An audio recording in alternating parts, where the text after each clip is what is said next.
Berdasarkan data Balai Besar Laboratorium Kesehatan Masyarakat atau BBLKM hingga akhir 2025, sebaran kasus superflu di Jawa Timur sebanyak 18 kasus. Namun hingga saat ini belum terdapat laporan kasus superflu di Kabupaten Madiun. Masyarakat dihimbau untuk tidak panik dan tetap menerapkan langkah pencegahan dengan menjaga daya tahan tubuh dengan pola hidup sehat.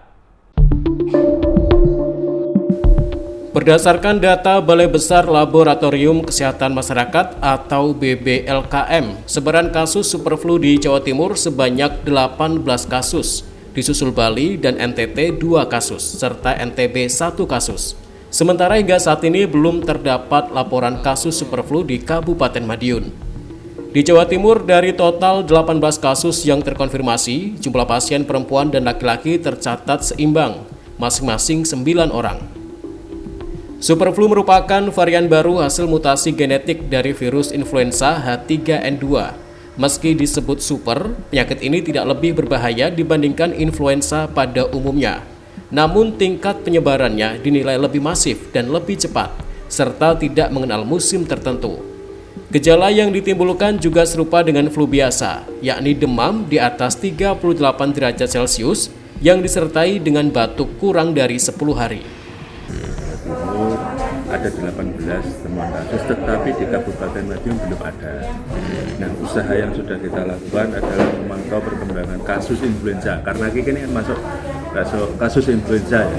Kita memantau perkembangan kasus influenza itu di SKDR, Sistem Kewaspadaan Dini Respon Cepat, yang ada di Puskesmas. Itu yang kita lakukan pertama.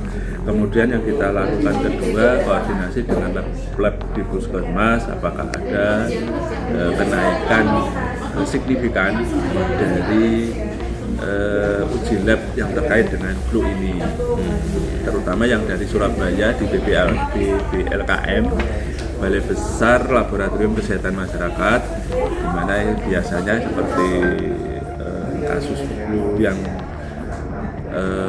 sedang marak ini biasanya sampel dikirim ke sana untuk menentukan variannya apakah betul varian superflu atau tidak. Kita sering koordinasi dengan BBLKM Surabaya. Masyarakat tidak terlalu panik karena apa? Influenza ini masih dalam batas terkendali. Kenaikannya tidak terlalu signifikan. Meskipun ciri-ciri dari superflu tadi adalah ya penularannya cepat, berkembang di luar musim flu. Masyarakat dihimbau tidak panik dan tetap menerapkan langkah pencegahan.